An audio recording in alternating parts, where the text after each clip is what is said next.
Olá, meus queridos, olá, minhas queridas, a paz do Senhor. Estamos de volta para gravar mais uma videoaula e dessa vez nós vamos de lição de número 9, né? Nesse seriado de 13 lições abençoadas, comentado pelo nosso pastor e teólogo Elienay Cabral, tá? Que nos traz um comentário com muita propriedade. E hoje nós então vamos trazer para o estudo, o ensino sobre a lição de número 9, cujo título é O Caminho, a Verdade e a Vida. Né? Então já podemos entender quem é o caminho, né? O único caminho. O homem procura vários caminhos para chegar ao céu. E muitos deles, a maioria ou todos eles, né, é caminho de morte. O fim dele é caminho de morte. Mas o único caminho que o homem tem que procurar é o Senhor Jesus Cristo. Ele é o único caminho que leva ao céu. Tá? Então, aceitando a Jesus, você acerta o caminho e você vai para o céu. E Jesus disse que ele é a verdade. Existe verdades relativas, que hoje é verdade, dita pelo homem, e amanhã não é mais verdade, certo? Mas a verdade bíblica, a palavra de Deus, ela é absoluta, é verdade ontem, hoje e eternamente. Ela não muda, né? Um exemplo, por exemplo, o cientista, né, o conhecimento humano, a ciência humana, dizia que a Terra, uns tempos atrás, né, uns anos, eu acredito que é no período das trevas, da Idade Média, que acreditava, que defendia que a Terra era quadrada. Mas aí a ciência, o próprio homem descobriu mais tarde que é redonda. Né? E vejamos aí que uma verdade do homem, né, agora era relativa, agora já não é mais, porque descobriram que a Terra é redonda. Então, uma verdade relativa é isto. Você diz uma coisa agora e descobre depois que aquilo não é mais aquela verdade. Então a verdade é relativa. Então a verdade do homem é relativa. Agora, a verdade de Deus é absoluta. Então diz a palavra que todo homem é mentiroso e Deus é verdadeiro. Então não tem escape. Então Jesus é o caminho e a verdade. E além disso, ele é a vida. A ciência humana procura, né, em remédios, em vegetais, em N coisas, para ter a fonte da vida, para ter a fonte da juventude, de se rejuvenescer, né? Mas não consegue. Por quê? Porque perderam, né? Os nossos pais, Adão e Eva, perdeu a fonte da vida, perdeu a vida eterna, quando pecou contra Deus. E agora Deus, a sua infinita bondade e misericórdia, envia o seu Filho para todo aquele que aceitar ele tem a vida eterna, né? Porque só ele é a fonte da vida. Então, se o homem quer ser uma nova criatura, né, quer nascer de novo, tem que aceitar Jesus como Salvador, como nós ensinamos nas lições passadas, quando Nicodemo vai ter um encontro com Jesus, aquele homem sábio, né? Então, Jesus é o caminho, a verdade e a vida. Não existe outro meio de chegar ao céu a não ser por nosso Senhor Jesus Cristo. Dito essa pérola da palavra de Deus, vamos para o texto áureo, que é a base dessa lição. Texto áureo. Disse-lhe Jesus: Eu sou o caminho, a verdade e a vida. Ninguém vem ao Pai senão por mim. Tá? João, Evangelho do Senhor Jesus Cristo, segundo escreveu o apóstolo João, capítulo 14, verso 6. Verdade prática. A imagem de Jesus Cristo como caminho, a verdade e a vida reforça a nossa fé e consolida a nossa comunhão com Deus. Dito isso, nós vamos avançar para a leitura bíblica em classe, que é toda a sustentação desses três tópicos dessa lição maravilhosa. Né? Leitura bíblica em classe está, né, no Evangelho segundo escreveu João, o Evangelho do nosso Senhor Jesus Cristo, capítulo 14, do verso 1 ao 15. Vamos fazer essa leitura para nós termos o conhecimento daquilo que nós vamos estudar. E aqui é a base, né? Não se turbe o vosso coração, credes em Deus e credes também em mim. Na casa de meu pai há muitas moradas. Se não fosse assim, eu vos teria dito, pois vou preparar-vos lugar. Ora, outra pérola aqui, né? Precisamos entender esse texto. Na casa de meu pai há muitas moradas. Jesus está afirmando que há muitas moradas. A casa lá para o povo, para a igreja dele, ok? E ele disse, se não fosse assim, eu não vos teria dito. Tá? Então, na casa de Deus tem morada. Se não fosse ele, olha, não tem morada. Certo? Pois Se não fosse assim, eu vos teria dito, pois vou preparar-vos lugar.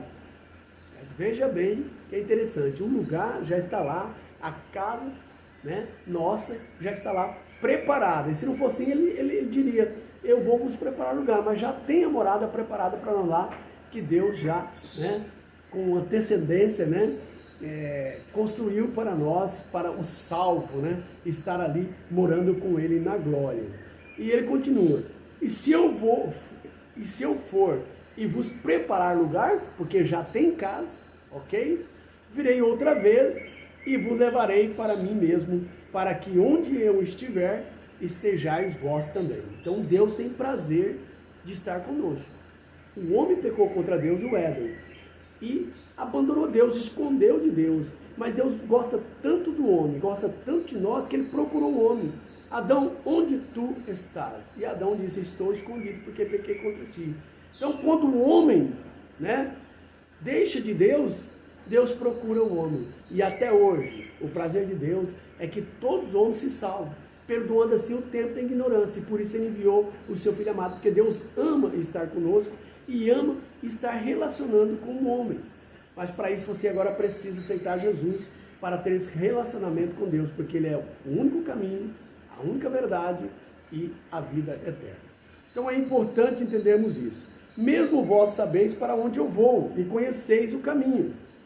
Agora veja bem, Jesus dizendo que os discípulos conheciam o caminho, mas olha só a resposta de Tomé. E disse-lhe Tomé, Senhor, nós não sabemos para onde vais e como podemos saber o caminho. Que absurdo, né? 3 anos andando com Jesus, ainda não conhecia Jesus, né, de verdade. Disse-lhe Jesus, eu sou o caminho e a verdade e a vida. Ninguém vem ao Pai senão por mim. Se vós me conhecesseis a mim, também conhecereis ao meu Pai. E já desde agora o conheceis e o tendes visto. E disse Filipe, Senhor, mostra-nos o Pai, o que nos basta. Insiste Filipe, né, nessa incredulidade dele. Disse-lhe Jesus, eu estou há tanto tempo convosco e não me tendes conhecido, Filipe? Quem me vê a mim, vê o Pai. E como diz tu, mostra-nos o Pai? Não crês tu que eu estou no Pai e que o Pai está em mim? As palavras que eu vos digo, não as digo de mim mesmo, mas o Pai que está em mim. E quem faz as obras, né? Crede-me que estou no Pai e o Pai está em mim? Crede-me, ao menos por causa das mesmas obras? Na verdade vos digo, que aquele que crê em mim também fará as obras que eu faço. E as fará maiores do que estas, porque eu vou para o meu Pai. E tudo quanto pedirdes em meu nome, eu o farei, para que o Pai seja glorificado no Filho. E se pedirdes alguma coisa em meu nome, eu o farei. Se me amardes, guardarei os meus mandamentos. Então os apóstolos estavam incrédulos ainda, né? Não conheciam o Pai. E Jesus dá uma chamada neles. Se vocês creem em mim, vocês, né, vai conhecer quem é o Pai. Porque Jesus estava dizendo que ele e o Pai é um, né, em concordância, em substância, porque Jesus é 100% homem, mas era 100% Deus.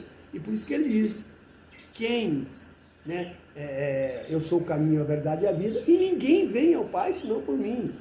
Porque Jesus também é Deus. E essa é a razão dele colocar, né, essa frase assim, ninguém vem ao Pai senão por mim. Olha aí então, uma pérola da palavra de Deus, né, justificando essa maneira, porque na realidade dá a impressão que a frase devia ser diferente. Ninguém vai ao Pai senão por mim, porque ele estava na terra. Mas como ele é 100% Deus, então ele coloca essa frase revelando que ele é o próprio Deus, que ele é também o próprio Pai.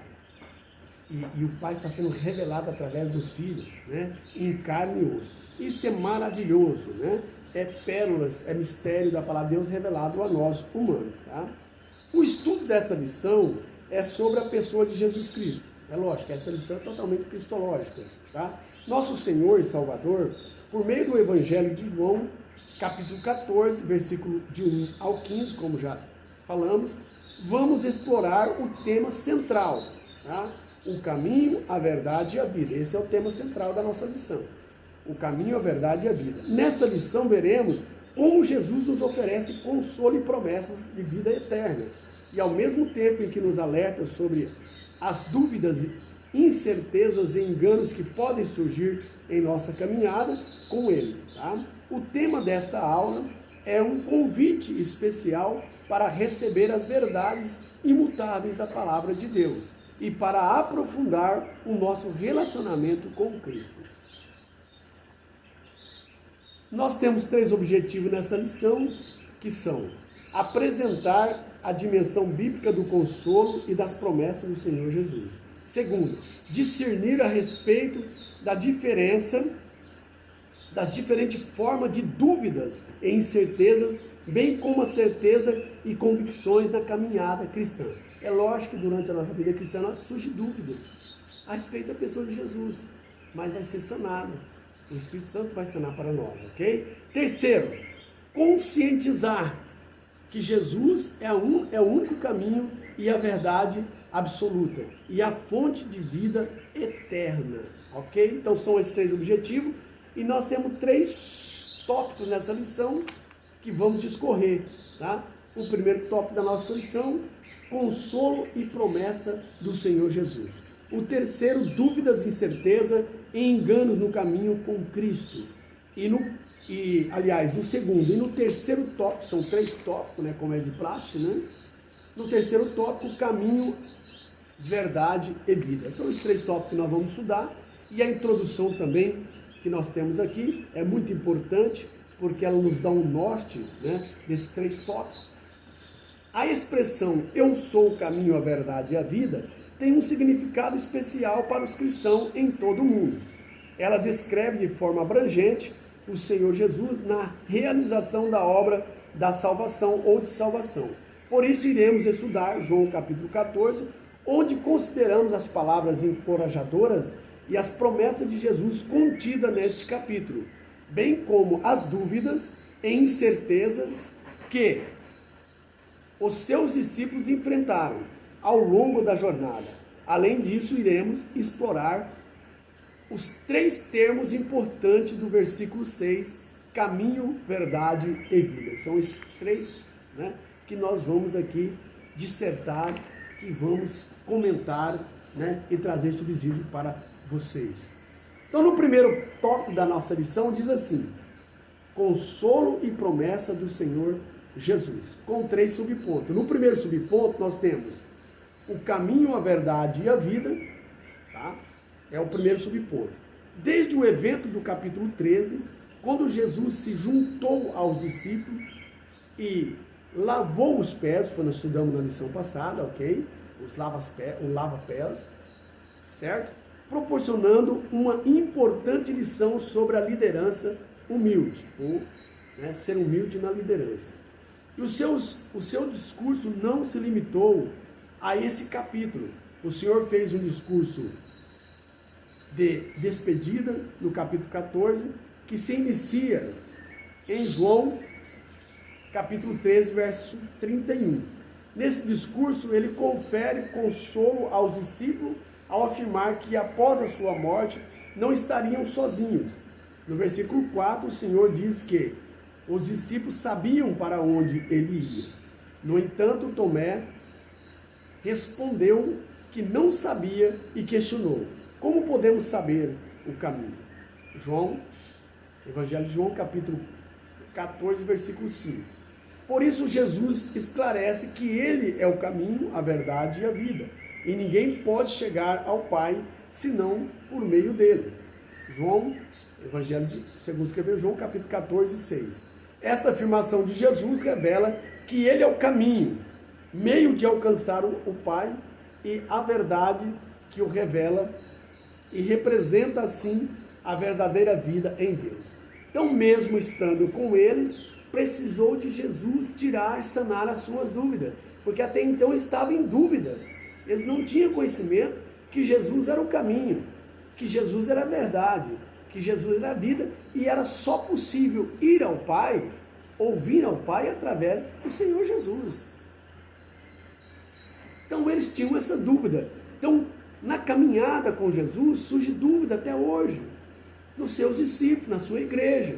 Temos dúvida, mas nós vamos questionar essas dúvidas com o Espírito Santo de Deus, e ele vai nos revelar através da palavra de Deus, como Jesus, que é a palavra, revelou para o seu discípulo.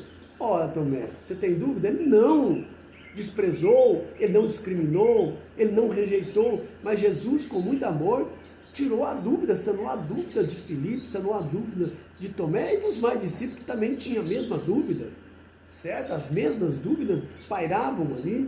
Jesus sana dizendo: olha, vocês estão vendo a mim, vocês estão vendo ao Pai. Eu sou o caminho, sou eu. A vida sou eu. E a verdade sou eu. Não existe outro. Jesus revela aos seus discípulos. Então surge dúvida na caminhada com Jesus. Mas o Espírito Santo de Deus nos traz consolo e nos revela as verdades a respeito, né, da palavra de Deus. No segundo ponto, o consolo num cenário de angústia. Ora, o Senhor Jesus estava prestes a ser crucificado. Ele estava vivendo a ânsia, né, a ansiedade da morte.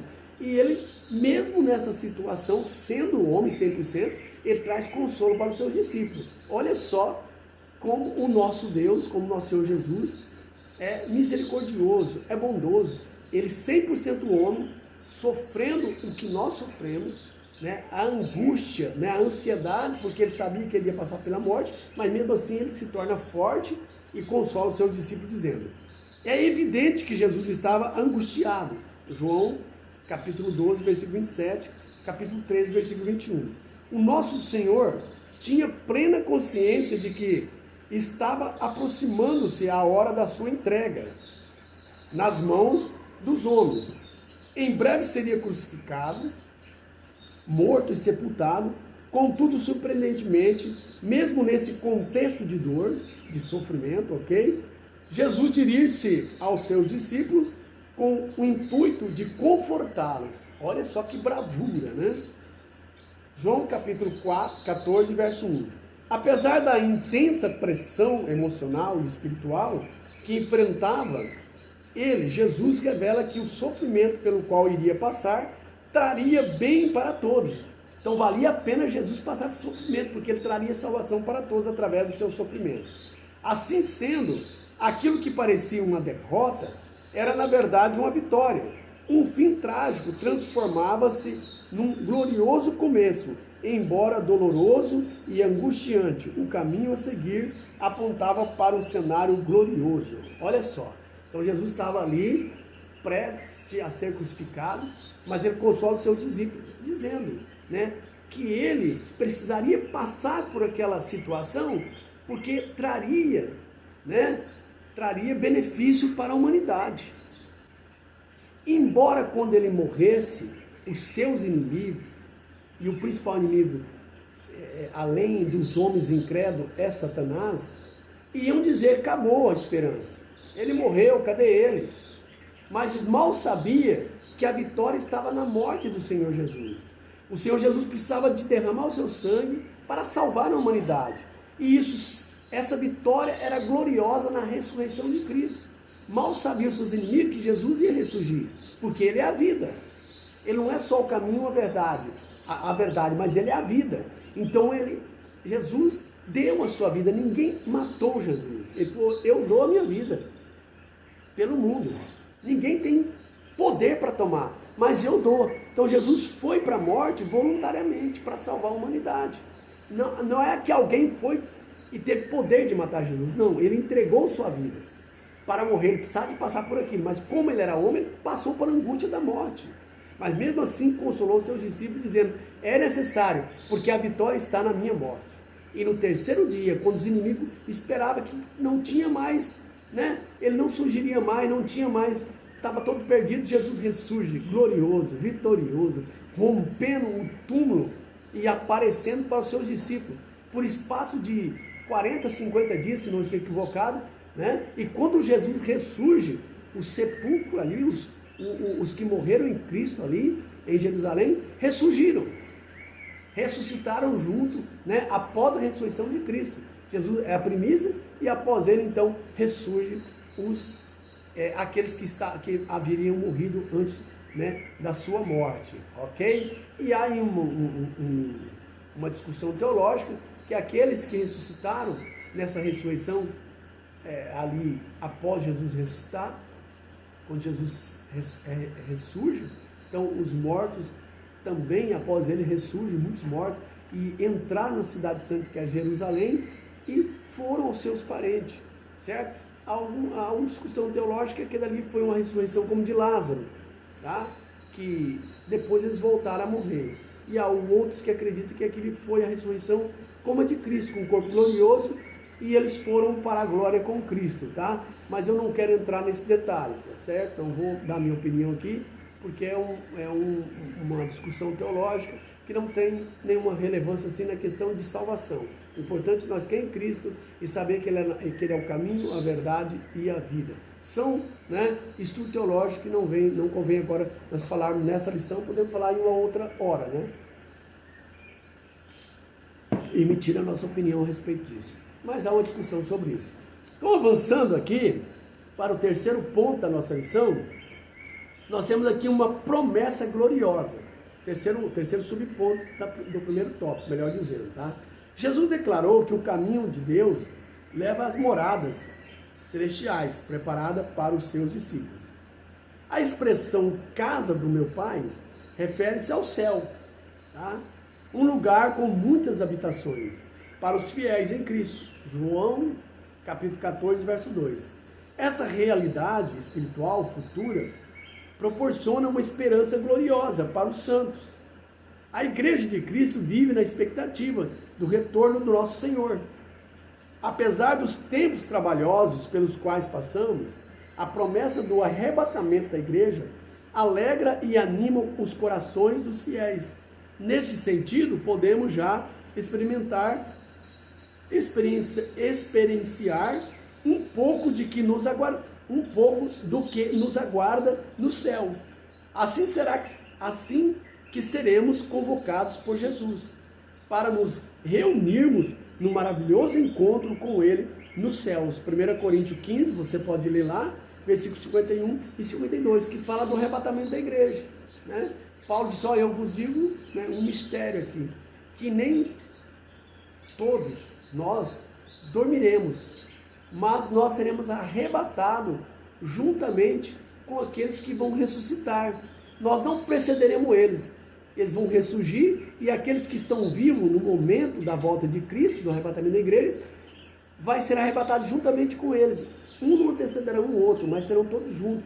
Os mortos em Cristo ressuscitarão, e os vivos que estão aqui nessa terra, na volta de Cristo, serão juntamente com eles arrebatados para o céu, ao encontro de Cristo nos ares, e iniciar-se-á a boda do Cordeiro, onde Jesus vai realizar a primeira ceia no céu, a primeira, e acredito que é a única ceia no céu, que ele vai distribuir, vai servir os santos ali, porque os santos eles saem em 1 Coríntios, e esse corpo corruptível, que vive só 70 anos, 80 anos, e se envelhece, né? Hoje você é um garoto bonito, uma garota bonita, um homem bonito, jovem, mas aqui,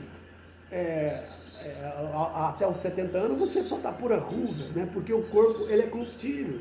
Embora o corpo interior se renova, o corpo do salvo, que é, né, o corpo interior, que é o espírito, a alma, se renova a cada dia, mas o corpo exterior se corrompe, envelhece, certo? Esse corpo vai morrer, vai para a terra, mas vai haver um dia, a nossa esperança é que Jesus vai voltar, e Ele vai nos ressuscitar num corpo glorioso.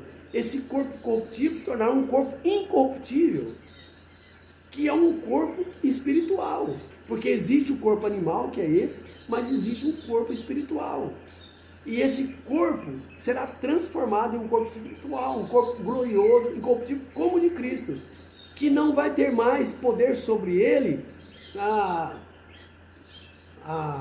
atmosfera, né? A gravidade não vai ter poder mais sobre o nosso corpo, as doenças não vai ter poder mais sobre o nosso corpo, tá? A enfermidade, a velhice, né? A corrupção, não vai ter mais poder sobre o nosso corpo, é um corpo glorioso. Nós transpassaremos, né? Rompemos a atmosfera, né? a imensidão juntamente com Cristo e entraremos na glória. E viveremos eternamente com um corpo glorioso como dos anjos. Seremos semelhantes a Cristo.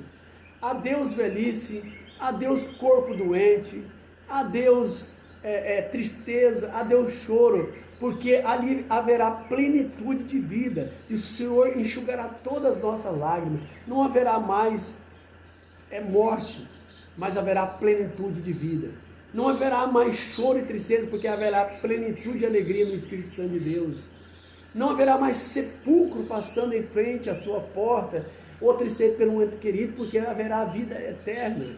Então todos os problemas, todas as corrupções desse corpo será extinto ali na glória. Nós teremos um corpo glorioso e viveremos para sempre. Irmão, se aqui nós temos uma vida de quem vive bem, quem vive bastante até uma longevidade, até os 80 anos, que passar disso é câncer e fadiga, é tão glorioso, é tão bom, nós gostamos de viver. Imagina você na vida eterna, aí você vai ver o que é realmente viver. Nós teremos vida eterna com Cristo. Isso é glorioso, não dá nem para explicar. Diz a palavra que aquilo que está reservado para nós no céu não subiu no coração do homem, os olhos não viram, os ouvidos não ouviram e nem subiu ao coração do homem aquilo que Deus tem preparado para o salvo na glória. Então vale a pena nós termos fé nessa esperança, que é Jesus Cristo. Ele prometeu que vai voltar, e nós cremos que Ele vai voltar e vai nos levar para com Ele, e vai nos dar vida eterna. Não é glorioso? Então, você que não é crente, que está nesse vídeo, aceita Jesus como Salvador. Avançando, sem mais delongas, né? Vamos, aqui nós terminamos o terceiro subponto, né? Que é uma promessa gloriosa, que é o arrebatamento. E agora nós vamos avançar a fazer a conclusão desse primeiro tópico, tá?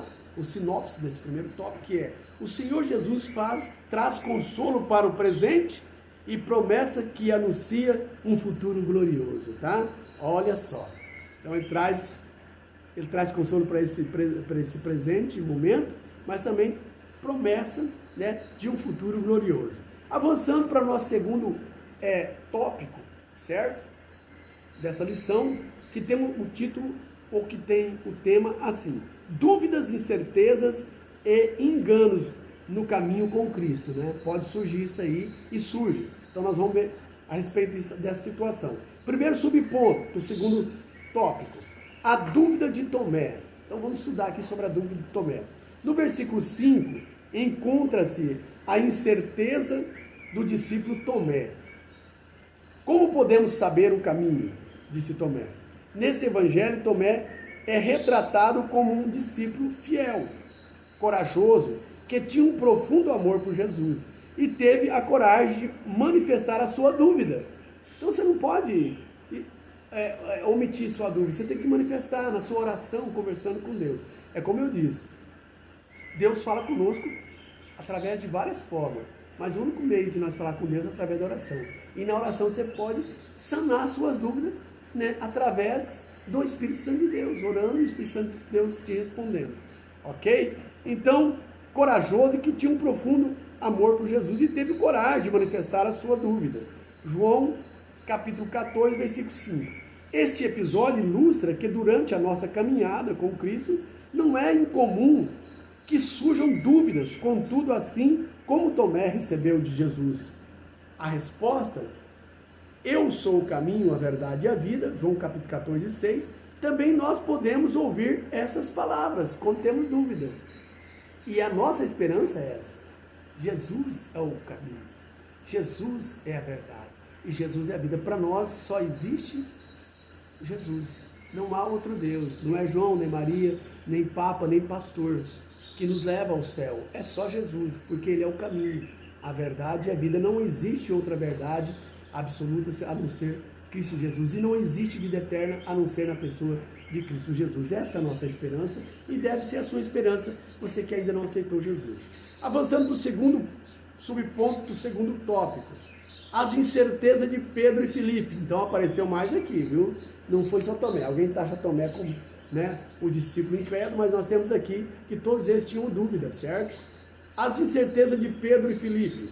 O Evangelho de João revela que Pedro não compreendia totalmente sobre o lugar que Jesus mencionava para onde estava indo. João 13:36. No capítulo seguinte, Filipe pede a Cristo que lhe mostre o Pai.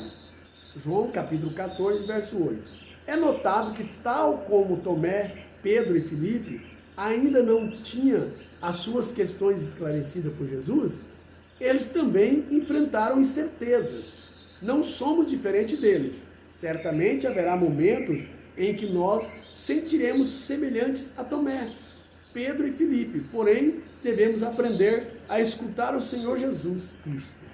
Então, meu querido ouvinte, meu querido amigo internauta, às vezes você está questionando, você que ainda não é crente, mas como que é, né? Como que é servir a Jesus? Como é a vida eterna? Leia a palavra de Deus. Jesus vai te responder através dela. O único livro, meu querido, que o autor está presente é só a palavra de Deus. Os outros livros, os autores já morreu. Mas a Bíblia, o nosso Deus está vivo. E o Espírito Santo está junto de você. O Senhor Jesus está junto de você. Deus está junto de você quando você está lendo a palavra de Deus. E Ele vai te revelar as verdades, né? Olha, Jesus, Ele vai dizer para você, Jesus é o caminho. Jesus é a verdade. Jesus, você tem que aceitar Ele. Você tem que congregar numa igreja evangélica para você poder participar do arrebatamento da igreja. Então, leia a palavra. Mesmo você que não é cristão, leia a palavra, leia a Bíblia. É o melhor livro para se ler.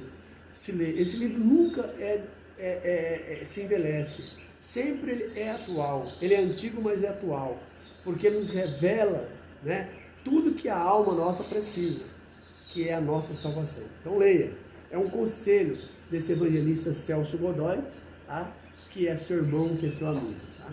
Porque quem ama, aconselha caminhos bons. O conselho dos ímpios são maus, mas os justos são excelentes, tá? Porque ele conhece a palavra de Deus. Então, avançando para o terceiro subponto desse segundo tópico, o engano de Judas Iscariote. Agora vamos ver aqui no meio de um que realmente não creu e deixou se enganar por Satanás, ok? Veja bem, em João, versículo 13, é revelado que o nosso Senhor Jesus anunciou que um dos seus discípulos iria traí-lo. Quem era esse? Judas Iscariote. Por quê? Por causa da incredulidade. Ele não aceitou, não acreditava que Jesus, né, era o Salvador. Ele acreditava que Jesus era um homem político, que veio para resolver o problema ali de Israel, tomar o reino da mão dos romanos e resolver o problema, mas que não era o Senhor Jesus, Salvador do mundo, tá? Então vamos lá. Então nós vemos aqui no versículo 13, né? Jesus anuncia que havia um discípulo entre eles que ia traí-lo. Tá? João capítulo 14, versículo 21 e 22. Essa pessoa era Judas Iscariote, seu discípulo. Ele acompanhou Jesus, mas não conseguiu interiorizar os seus ensinamentos. E por isso não depositou fé suficiente no Filho de Deus. Tá? Simplesmente por causa disso. Assim sendo, traiu-o e vendeu-o por 30 moedas de prata. João capítulo 13, versículo 25 a 27. Lamentavelmente, Judas não reconhecia Jesus como Salvador e Redentor da humanidade pecadora. A sua visão do Messias restringia-se às questões sociais e políticas para libertar Israel da opressão romana. Tá? Portanto, por meio de Judas, aprendemos a importância de não confundir as nossas prioridades enquanto seguimos a nossa jornada com Cristo Jesus. Então, muitos estão enganados. Tem uma visão de mundo ou tem uma visão de Cristo diferente. Acha que Ele é a fonte de riqueza, acha que Ele, né, vai dar a chave de casa, chave de carro, e vai dar prosperidade, vai fazer você ficar rico. Não, Jesus não veio para isso. Embora você sendo um salvo, Deus dá prosperidade para você, mas essa não é a promessa. Tá? A promessa é dar a vida eterna, é a salvação da alma do corpo e do espírito. Nós somos tricotoma. Você tem que santificar o seu espírito, a sua alma, o seu corpo, para subir para o céu. Então Jesus nos garante a salvação. Ele não vem para enriquecer ninguém, para dar bens materiais, embora os justos são beneficiados. Porque em Mateus capítulo 6, versículo 33, diz: buscai em primeiro lugar, né, o reino de Deus e a sua justiça, e as demais coisas serão acrescentadas. Quando você busca, que entende que Jesus é o nosso Salvador, Ele não vai deixar você ter falta de nada. Embora você pode até ter, mas Ele vai suprir. Porque nessa vida nós sofremos por causa do pecado, mas Deus estará conosco até no último momento. Agora diz a palavra, tá, em Mateus: não temeis os homens que matam o corpo e não pode fazer mais nada. Não sabe o que der, é só enterrar e pronto, tá? Mas temeis a Deus, que além de matar o corpo, Ele lança a alma no inferno. Então o importante é a salvação da nossa alma. Não preocupa com riqueza, se Deus quiser te dar, amém. Não preocupa somente com cura, se Ele quiser curar, amém. Se Ele te dá riqueza ou não dá, Ele continua sendo Deus. Se Ele te curar ou não curar, Ele continua sendo Deus. Nós temos que adorar não pelo que Ele faz por nós temos que adorar pelo que Ele é. Ele é Deus e acabou. Então nós temos que entender que Jesus veio para salvar as nossas almas do pecado e da morte eterna, do inferno. Estávamos condenados e destinados ao inferno, mas Jesus veio, Deus nos amou de uma tal maneira para nos tirar dessa rota, desviar desse caminho, o caminho largo da perdição, e tomar um caminho estreito, a porta estreita e o caminho apertado que conduz à vida eterna. Só tem duas alternativas. E Jesus é o caminho. Nesse caminho não entra com bagagem de pecado. Nesse caminho você tem que renunciar ao pecado para você ser salvo. Agora, a porta larga e o caminho espaçoso, você entra com pecado e tudo. Só que o fim dele é a perdição eterna. Então precisamos compreender. Tá? Não podemos aí nessas renovações, né? De crer em Jesus porque Ele faz ficar rico, de crer em Jesus porque Ele dá casa, não. Nós temos que crer em Jesus pelo que Ele é e pela salvação de nossa alma, tá? Embora Deus sustente a nossa vida, certo? Não estou, né, excluindo isso, mas não é esse o objetivo da revelação de Deus para nós, ok? Creio que você entendeu, o Espírito Santo pode falar mais profundo no seu coração. Então esse foi o engano de Judas. Ele achou que Jesus veio só resolver o problema deles político. E não conseguiu interiorizar o ensinamento de Jesus que ele estava ensinando. Olha, eu não vim para isso. O meu reino é desse mundo. Eu vim para salvar a humanidade e para levar vocês comigo para a glória. E Judas pensou que Jesus ia ficar aqui com eles para sempre, né? Nessa briga de político, toma reino, perde reino. Não, Jesus disse: o meu reino não é desse mundo. O meu reino é do outro mundo, tá? Que é o reino de Deus, ok? Embora um dia tudo isso aqui, essa terra vai ser totalmente destruída pelo fogo, né? Haverá um novo céu, uma nova terra, onde haverá paz, né, e felicidade para sempre, onde estará o justo. Mas os ímpios perecerão, acabarão junto com o pecado, certo? Serão destruídos por causa dos seus pecados, ok? Mas o salvo terá um novo céu e uma nova terra. Avançando então para fazendo a conclusão desse segundo tópico, a sinopse desse segundo tópico diz assim: as dúvidas, as incertezas e o engano podem nos desafiar durante a nossa caminhada com Cristo. E o Espírito Santo pode sanar essas dúvidas, né? E não nos deixar estar enganado com tanto falso evangelho, falso cristianismo que está no mundo, ok? Avançando, tem uma pérola aqui também, tá? Apesar dos tempos trabalhosos pelos quais passamos, a promessa do arrebatamento da igreja alegra e anima o coração dos fiéis. Nesse sentido, podemos já experienciar um pouco do que nos aguarda no céu através da revelação da palavra de Deus. Então, avançando para o terceiro e último tópico, para não ficar muito longo, né? Esse vídeo já foi 40 minutos, né? Nós queremos terminar antes de 1 hora, tá? A lição é muito promissora e por isso nós temos que expor a palavra de Deus, né? Desenvolver na palavra de Deus, certo? Então, portanto, Jesus personifica a verdade que os seres humanos necessitam conhecer. uma verdade que se opõe à mentira e derruba a falsidade presente no mundo. Então Jesus é isso. Então o terceiro tópico diz assim, o caminho, verdade e vida. Tá? Vamos ver esses três, né, esses três elementos, caminho, verdade e vida. Primeiro subponto, eu sou o caminho. Vamos começar por aqui, né? Em ordem. Como analisado em lições anteriores, a expressão eu sou representa um título que revela a natureza divina de Jesus. Tá? João, Evangelho de João, capítulo 6, Evangelho segundo escreveu João, capítulo 6, versículo 48, Evangelho segundo escreveu João, capítulo 8, versículo 12, e Evangelho segundo escreveu João, capítulo 10, verso 9, e também o capítulo 10 e verso 11, e o capítulo 11 e o verso 25, tá? E capítulo 15 e verso 1, tudo o Evangelho segundo escreveu o apóstolo João. Assim, quando o Evangelho do nosso Senhor Jesus Cristo, segundo escreveu o apóstolo João, deixando bem claro, tá? Não é o Evangelho de João, mas é o Evangelho de nosso Senhor Jesus Cristo, ok? Segundo escreveu o apóstolo João. Assim, quando o nosso Senhor afirma, eu sou o caminho, está declarando que Ele é o acesso singular, exclusivo e único ao Pai. Não existe outro, tá? Não adianta procurar em outro lugar, procurar outro caminho. Jesus está declarando. Portanto, não é possível conhecer a Deus e ter comunhão com Ele fora de Jesus. Ninguém pode chegar a Deus senão mediante o seu Filho.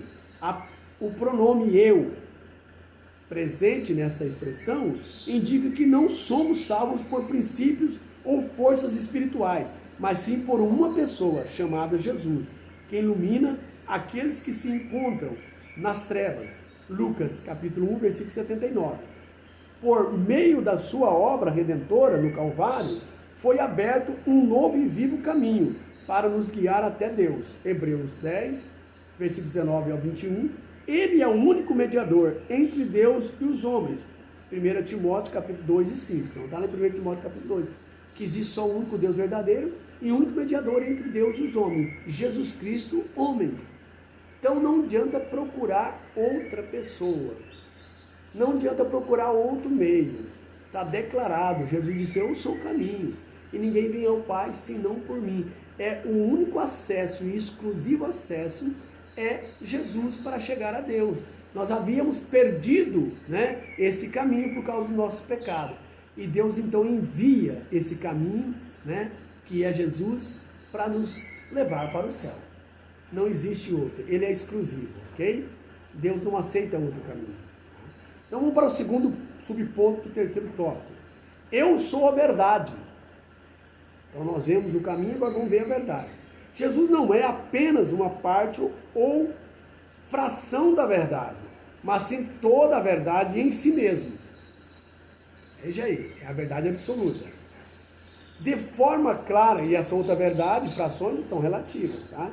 De forma clara, o Evangelho de João realça que a verdade suprema se revelou através da encarnação do Senhor Jesus Cristo. Então a verdade encarnou e se tornou persona, que é o Senhor Jesus Cristo. Assim sendo, a verdade absoluta, imutável e incondicional, encontra-se plenamente expressa em Cristo. Olha aí que maravilha. Portanto, Jesus personifica a verdade que os seres humanos necessitam conhecer. Uma verdade que se opõe à mentira, e derruba a falsidade presente no mundo. Apenas essa verdade provém de uma fonte confiável, de revelações redentora que ilumina o conhecimento acerca do Pai. João capítulo 14, 7. Quantos, né, de nós acreditamos, né, em uma pessoa e de repente ela nos decepciona? Porque todo homem é mentira. O único verdadeiro é Deus, é Cristo Jesus. Porque, por isso que Deus personificou a verdade em Cristo Jesus, tornou uma pessoa, uma persona, tá? Então todo homem é engano. A justiça do homem é como trapo de imundícia. E as suas palavras não são absolutas. Então quantas pessoas, né, principalmente quando a moça, né, forma, o moço também, e ali eles começam a se enamorar, e ali há promessas, juras, e casam e um trai o outro. Quantas verdades que eles disseram relativa e depois não era mais verdade, era falsidade. Tá? Porém, Jesus, o que ele promete, que está na palavra de Deus, não vai decepcionar você. Você é a noiva de Cristo, nós, a igreja, somos a noiva. E o que ele prometeu, ele cumpre. O político engana todo mundo. A maior parte, né? Quase todos. Mas Jesus, ele promete e não engana, porque ele é a verdade absoluta. O prefeito promete, o deputado promete, o senador promete, o vereador promete, mas não cumpre. Porém, Jesus Cristo não é um homem para que minta, e nem o filho do homem, mas ele é Deus, e ele é verdadeiro. O que ele promete, ele cumpre. Tá? Operando Deus, quem impedirá? Não tem, irmão. Se Deus falar, acabou. Tá? A última palavra é de Deus. O médico pode dizer, ó, não tem mais jeito. Jesus disse, tem jeito sim. O advogado diz, a causa está perdida. Jesus, eu sou advogado, a causa não está perdida. Eu sou o último, eu sou o alfa, o ômega, o princípio e o fim. E Jesus levantou e disse, olha, João, eu que fui morto, estou vivo para todo sempre, e tem na minha mão a chave da morte e do inferno. Significa que o inferno, o Satanás não tem mais poder na sua vida. Significa que a morte não tem mais poder. Quando você morrer, você vai passar da morte para a vida. Porque você pode confiar em Deus. No homem não, mas em Deus sim. Porque Ele é a verdade absoluta. Creio que você entendeu e Deus vai falar mais profundamente com você. Então nós vemos aqui que Ele é a verdade. Vamos agora para o último subponto do terceiro tópico, né? Eu sou a vida. Então, vimos o caminho, a verdade, agora vamos ver a vida. A vida mencionada aqui não diz respeito à existência física ou um sopro vital, mas à vida que contrapõe a morte espiritual por meio da vida eterna, concedida por Jesus. Refere-se à verdadeira vida espiritual, obtida pela obra redentora, realizada no Calvário. João capítulo 19, versículo 30. Essa realidade espiritual ocorre porque o nosso Senhor possui vida em si mesmo. João capítulo 5, versículo 26.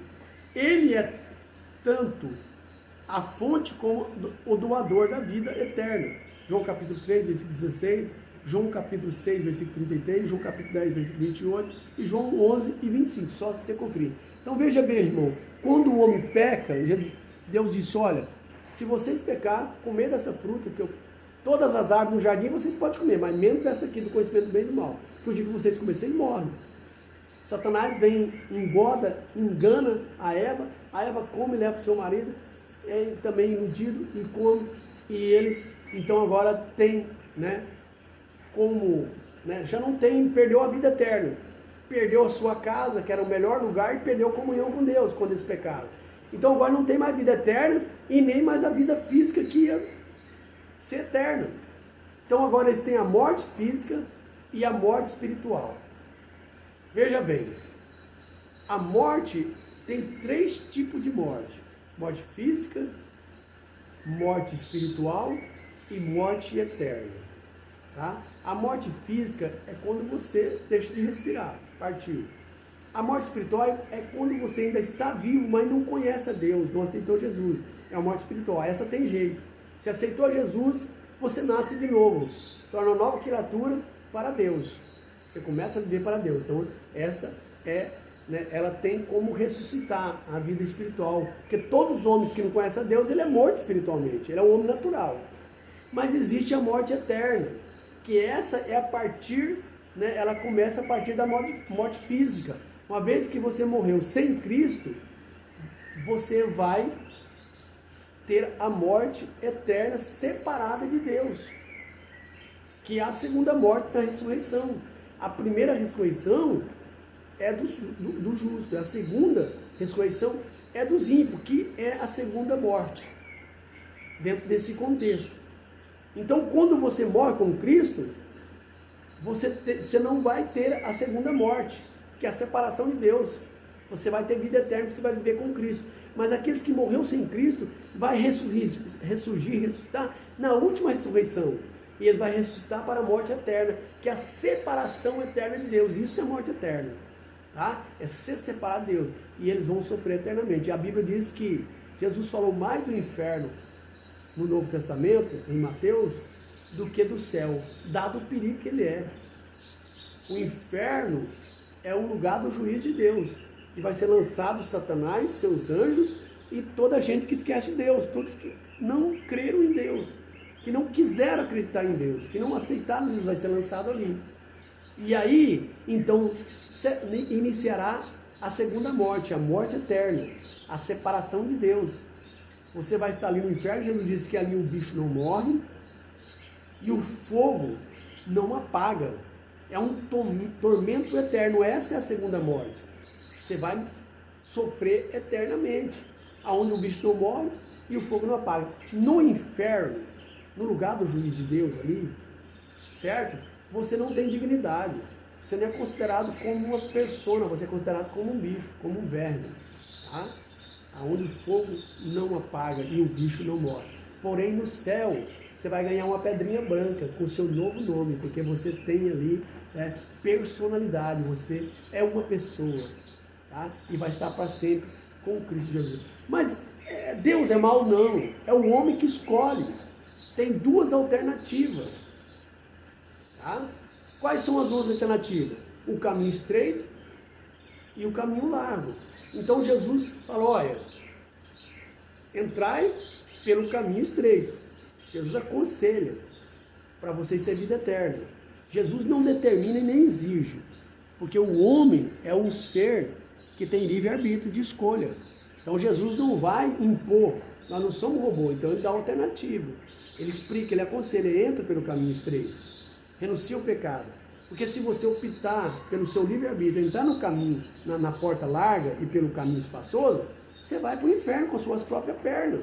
Não é Deus que vai te levar para o inferno, é você que vai para o inferno com suas próprias pernas. Porém, Deus vai dar a sentença final, que é o juízo ali, né, na morte eterna, no inferno, chamado Geena, onde vai ser lançado Satanás, seus anjos, demônios, e as pessoas que não quiseram aceitar a Jesus como Salvador. Então escapa pela tua vida. Deus está dando uma oportunidade para você. Escolhe entrar pela porta apertada, pelo caminho estreito. Renuncia o pecado, aceita Jesus, vale a pena você viver uma vida de santidade para você entrar no céu. Porque o pecado, como eu disse no vídeo anterior, tem suas consequências. Se você vive uma vida à la vantê, na porta larga, no caminho espaçoso, prostituindo, tendo 3, 4 mulheres, né? Bebendo, um beberrão inveterado, ou veterado, né? Veterano, né? Fumando, parecendo uma chaminé, tem consequência nessa vida e para a vida eterna. Você pode adquirir uma doença, um câncer, uma cirrose, uma AIDS, uma doença, né, aí, crônica, por causa desses pecados, dessa vida, né, luxuosa, dessa vida de engano, e perde a vida, a salvação. Mas quando você renuncia, você santifica a sua vida, você tem uma vida diferente das pessoas que estão no sistema mundano, nas baladas, nas noitadas, nas drogas, né? Agora você procura ter uma vida casta, santa, indo para a igreja, adorando a Jesus, glorificando o seu nome, pregando o seu evangelho, evitando, embora nós somos pecadores, mas pecadores remidos. Qual a diferença do pecador remido para o pecador destituído? O pecador remido é aquele que peca, muitas vezes, mas arrepende e recomeça novamente, porque Cristo, Ele nos perdoa, e Ele não tem prazer em pecar. Às vezes, por um descuido, peca, mas o Espírito Santo fala com ele, e ele não tem prazer em ficar pecando. Porém, o pecador não remido, que é o ímpio, que é destituído da glória de Deus, ele peca e tem prazer em continuar pecando, continuar mentindo, continuar prostituindo. É o prazer dele. Mas o justo não, ele é pecador restituído, justificado. Ele pode até pecar, mas ele não tem prazer em ficar no pecado. Ele confessa o pecado, Jesus perdoa e ele continua servindo a Deus. Então essa é a diferença entre nós, salvo e não salvo. Pecador não salvo, ele tem prazer em pecar. O pecador salvo, ele tem prazer em servir a Deus e não ficar no pecado. Pode até pecar, mas ele não vai permanecer no pecado porque ele ama a Deus. E esse amor voluntário faz ele pedir perdão e não voltar mais, retornar mais àquela prática de pecado. É importante nós sabermos disso, tá? Essa diferença. Não somos melhor do que ninguém. Somos necessitados do perdão de Deus como vocês. Porém, nós temos prazer em servir a Deus. E muitos não têm, mas eu te aconselho, você que ainda não aceitou Jesus, vem para cá, passa por lá de cá, você vai ver tanto que é bom, tanto que é maravilhoso. Vocês pensam que nós não aproveitamos a vida, nós aproveitamos no máximo, porque nós vivemos já nessa vida a esperança da vida eterna. Tá? E muitos estão no vício, não tem esperança de nada, suicídio, né? Muitas vezes apronta. Então, qualquer coisa desiste da vida, mas nós não desistimos porque nós temos a vida eterna, ok? Então, meu querido, com muito amor, tá? Com muito carinho, nós te convidamos para você passar por lá de cá, dar meia volta, sair da porta larga, do caminho espaçoso, dar meia volta, né? E voltar e pegar o caminho, a porta estreita, entrar pela porta estreita e seguir o caminho, né? Caminhar pelo caminho apertado que é o Senhor Jesus, o nosso caminho, verdade e vida. Dito isso, meus queridos, agora eu vou ler o resumo dessa lição que é importante e já estamos encerrando, tá? Vamos lá. Conclusão. Reconhecer Jesus como o caminho, a verdade e a vida oferece-nos a oportunidade de esclarecer as nossas dúvidas e incerteza. Ter o Senhor como um caminho, a verdade e a vida proporciona consolo nos momentos difíceis da vida. Através dele podemos conhecer a Deus, experimentar a verdadeira liberdade e estar conciliados em comunhão com Ele. Né? Maravilha. Eu te peço agora que você continue ainda por alguns minutinhos. Vamos fazer uma oração poderosa, porque é a palavra de Deus, o poder é de Deus, não nosso. Nós vamos aqui, é lógico, invocar o nome do Senhor. Como evangelista, eu vou fazer essa oração e certamente Deus, com o seu poder, que não existe impossível para Deus, vai atender a sua petição. Vai responder a sua oração, que você vai orar junto comigo. Então, incline sua cabeça e orando. Senhor Deus, eu te agradeço por essa oportunidade ímpar de estar transmitindo a tua palavra, pregando a salvação, ó Pai, para as pessoas que ainda não são crentes, através da internet, desse meio abençoado que Deus nos deu. Senhor, fala profundamente em seus corações através do seu Espírito Santo, porque é o Espírito Santo que convence o homem do pecado, da justiça e do juízo. Então convence, Senhor, essa pessoa que ainda não é crente, a aceitar a Ti como Salvador. Pai, eu te peço também que entra nessa família, né, e faça uma cura naquele que está doente, uma doença incurável, um câncer e outras doenças degenerativas. Entra, Senhor, com o Teu poder e cura essa pessoa, para que o Teu nome seja glorificado nessa família. Pai, também te peço, se há problema financeiro, arruma, Senhor, soluciona esse problema, dando emprego, Pai, suprindo a sua despensa, né? Dando alimento para a sua família, sustento, Pai, de cada dia. O Senhor é o nosso provedor. Pai, eu também te peço, se há um problema impossível na justiça e de outros meios, de outras causas, te peço também que o Senhor é o Deus do impossível, resolve esse problema, Pai, que possa trazer, Senhor, solução para esse problema. Assim nós oramos, ó Pai, e te pedimos, em nome do Senhor Jesus Cristo, que a graça do Senhor Jesus, o grande amor de Deus, a comunhão e a consolação do Espírito Santo de Deus, seja sobre cada um de vocês, seja sobre nós, seja sobre todos, em nome de Jesus. Bye bye, meus queridos, a paz do Senhor e até o próximo vídeo.